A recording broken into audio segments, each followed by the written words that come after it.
Good morning and welcome to 2010 Spring edition of Whipps Cracking's Racing Review Show.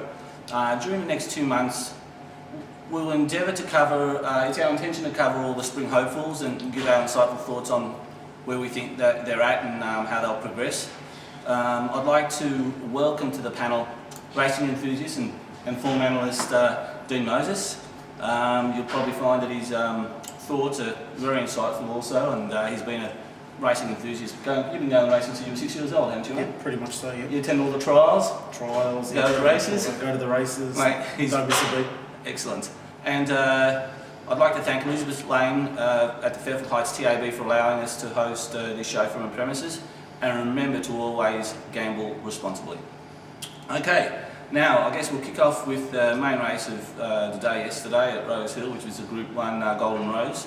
What was your take on that, mate? Fair bit of controversy. Nash caused a bit of trouble, obviously crossing over on Squamosa, but all credit to the winner. They'd set the Golden Rose as a target from the start of the preparation. The rider was on the wall with the win a fortnight ago, and a well-deserved win, I think. He's done a terrific job before the race, hasn't he? He does. He's done fantastic. He brings a good horse. When he brings a horse up to Sydney, they inevitably go very well. Yeah, that's right. And horses like Canny Lad, Spartacus. Reduced choice, yeah, most definitely. And successful size. This bloke might go on as well. Yep, exactly. And what was your laydown on the rest of the field? A few unlucky runners. I thought I Love This City probably should have won the race. Nash obviously caused quite a bit of interference during the run, and there's probably a few horses that were unlucky in the run. Obviously, I Love This City. Squamosa had to do a lot of work from its wide barrier. In the end, probably maybe cost it a couple of lengths. Kuda Kalari, another horse possibly looking for a little bit further, and I thought Sasa as well, obviously looking for a bit further, but the winner was pretty good, pretty impressive. I think onwards and upwards to the Caulfield Guineas. Yeah, look, I've got to concur with your thoughts, mate. Turek Toff, outstanding effort. He was second up, going from 1100 to 1400, so it was a big effort. The other thing you've got to take into account with the horse's win was, for the majority of the race, he had no cover. He was 3 deep, and then from probably the 600 metre onwards, when he had to go forward, he was 4 deep coming into the straight.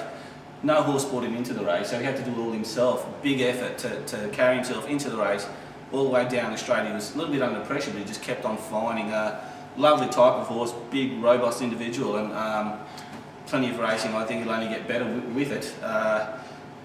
Squamosa, he's better than what I thought, actually. His initial 3 wins were all on rain-affected surfaces, getting plenty of allowance in weight from his opposition, including his last start win over Masquerader, where he got 5 kilos, and he met them all worse at weight, but he just keeps on improving. The horse is obviously a top-class individual and did a great job to finish second, I thought, from his wide barrier.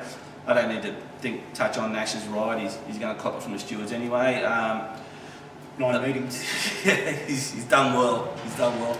I Love This City. Terrific effort. Anybody who watched the replays of the race would tell you that he probably should have won the race, and maybe even clearly, really, because he got held up for plenty of metres there, and only got out the last 100 and hit the line generously. Should have won the race, but he had cover during the run, whereas Turek Toff didn't.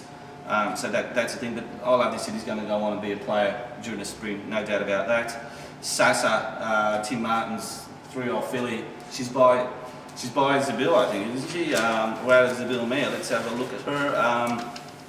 She's buying Costa Lago out of a Zabil mare, and 1,000 guineas is beckoning. She's a terrific filly. She's only going to get better. She came from barrier 15, so she didn't have it easy. She stuck on courageously.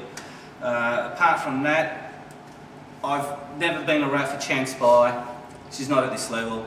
She should drop back a notch. A lot of press about her, but she's not good enough, clearly. I don't know where she's going to go during the spring, but these sort of races aren't for her. Hinchinbrook was as fat as a fool in the mountain enclosure. He missed a run, and they probably should have given this race a miss and gone elsewhere, but he's disappointing. I've never been a fan of the horse anyway, so, big deal. Crystal Lily, the Golden Slipper winner. Look, she got to sit behind the pace. She got to suck it, run into the race, and gap open for her to sprint through in a straight, but she just didn't run out the 1400, mate. I'm just a 100 metre horse myself. No. She got run down over 1100 first up. Yeah. 1100, but Owner's got plenty of money. Why not have a crack at $1 million race? So good luck with that. But clearly, I think the horses we mentioned are the ones. I think so, especially Kuda Kalari. I think the Spring Champion Stakes is beckoning. Yeah, agreed. All right, guys. That's it for the Golden Rose.